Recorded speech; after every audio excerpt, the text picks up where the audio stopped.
जय हिंद। आप सभी देशवासियों को गणतंत्र दिवस अर्थात रिपब्लिक डे की ढेर सारी शुभकामनाएं। हम ये समझते हैं कि इंडिपेंडेंट डे, संविधान दिवस और रिपब्लिक डे सब में क्या अंतर होता है, इसको थोड़ा बारीकी से समझते हैं। और संविधान को 2 महीने लेट क्यों किया गया, बना के उसे लागू क्यों नहीं किया गया था, 2 महीने बाद क्यों लागू किया गया। देखिए, 15 अगस्त 1947 को हम आजाद हो गए, हम अंग्रेजों से आजाद हो गए। हालांकि उस समय भी हमारे ऊपर फ्रांस का कब्जा था और पुर्तगालियों का कब्जा था। तो वो लोग पुर्तगाली फाइनली 1961 में गए हैं सब, गोवा को आजाद करके। सबसे बाद में गोवा आजाद हुआ है। तो हम लोग तो आजाद हो गए थे, लेकिन बात यहाँ ये आती है कि आजाद हम अंग्रेजों से हो गए थे, लेकिन हमारे ऊपर किसी का शासन ही नहीं था। तो हमारे ऊपर कौन शासन करेगा, ये कोई डिसाइड नहीं था। इसलिए 15 अगस्त 1947 को हम आजाद हो गए थे, इसलिए उस दिन हम आजादी दिवस, इंडिपेंडेंट डे मनाते हैं। लेकिन हम लोग के ऊपर अंग्रेज कहे थे कि हम आपको फाइनली छोड़ के तभी जाएंगे जब आप संविधान बना लेंगे तब। तो हम लोग संविधान 1946 से 1949 के बीच में बनाए, जो फाइनली बन के तैयार हुआ 26 नवंबर 1949 को। इसलिए 26 नवंबर 1949 को हम कहते हैं संविधान दिवस।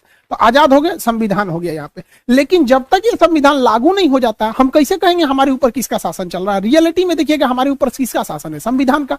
सुप्रीम कोर्ट, प्रधानमंत्री, राष्ट्रपति, नीचे से ऊपर तक सब संविधान के अधीन काम करते हैं। तो संविधान बन गया था लेकिन लागू ही नहीं हुआ था। इसे 2 महीना बाद लागू किया गया। 26 नवंबर 1949 से 2 महीना जोड़ेंगे तो वो 26 जनवरी 1950 हो जाएगा। जिस दिन संविधान लागू हुआ उस दिन हम लोग मनाते हैं रिपब्लिक डे। और रिपब्लिक डे का मतलब होता है भारत एक रिपब्लिक है, अर्थात यहाँ के राष्ट्रपति जो है वो खानदानी नहीं होंगे, वंशानुगत नहीं होंगे, बल्कि चुन के आएंगे। राष्ट्रपति और प्रधानमंत्री हम लोग के यहाँ चुन के आते हैं और इन्हीं लोग का हमारे ऊपर शासन रहेगा। इस वजह से जिस दिन हम आजाद हुए उस दिन को हम 15 अगस्त यानी स्वतंत्रता दिवस, इंडिपेंडेंट मनाते हैं। संविधान जिस दिन बनकर तैयार हुआ था कि उसको मनाते हैं 26 नवंबर को संविधान दिवस। लेकिन जिस समय हमारे ऊपर उस संविधान को लागू कर दिया गया, हम लोगों को संविधान के अधीन किया गया, उस दिन को हम मनाते हैं 26 जनवरी के रूप में, रिपब्लिक डे के दिन।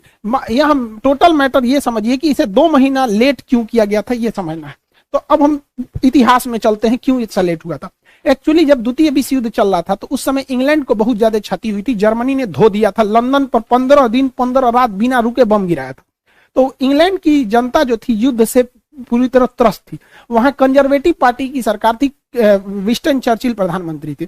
उसी समय विपक्ष में जो थे लेबर पार्टी की थी, जिसके नेता थे क्लीमेंट एटली। तो क्लीमेंट एटली ने कहा था कि अगर हमारी सरकार आएगी तो हम भारत को स्वतंत्र कर देंगे। तो भारतीयों ने भी उनका समर्थन किया था और क्लीमेंट एटली की जब सरकार बनी तो वो भारतीयों को स्वतंत्र करने के पक्ष में आ गए। उन्होंने अपने 3 कैबिनेट मंत्री, आप देखते होंगे भारत में भी कैबिनेट मंत्री होते हैं, जैसे रक्षा क्षेत्र के कैबिनेट मंत्री राजनाथ सिंह है, विदेश मंत्रालय के कैबिनेट मंत्री एस जयशंकर साहब है।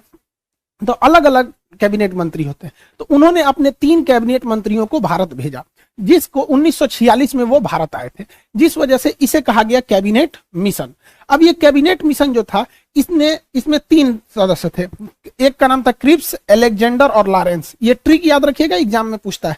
क्रिप्स, अलेक्जेंडर और लॉरेंस, ये 3 सदस्य थे। इसका लीडर कौन था, तो इसका भी ट्रिक है। एल से होता है लीडर, एल से हो जाएगा पैंथिक, लॉरेंस। तो लॉरेंस ही इसका लीडर था। एग्जाम प्रोस्पेक्टिव से इसे याद रखिएगा, डेट और किसमें कितने सदस्य थे। ये 3 लोग हैं। इन्होंने भारत को 3 बड़े काम करने को दिए। पहला, इन्होंने कहा कि आप अंतरिम सरकार बना लीजिए और अगले 5 सालों तक आप सीखिए कि सरकार कैसे चलाया जाता है। इसलिए आप देखिएगा हमारे यहाँ चुनाव, आजाद हो गए थे हम लोग 1947 में है, लेकिन हमारे यहाँ प्रधानमंत्री का चुनाव हुआ 1951 में, बने प्रधानमंत्री 52 में। यानी ये 5 साल जो सरकार चली थी वो अंतरिम सरकार चली थी, हम लोग की ओरिजिनल सरकार नहीं थी। ये अलग टॉपिक है, इसको हम आपको एप्लीकेशन के क्लास में पूरा समझा दिए। मेन आते हैं संविधान पे। इसी कैबिनेट मिशन में इन लोगों ने कहा कि आप लोग अपना एक संविधान बना लीजिए, जब तक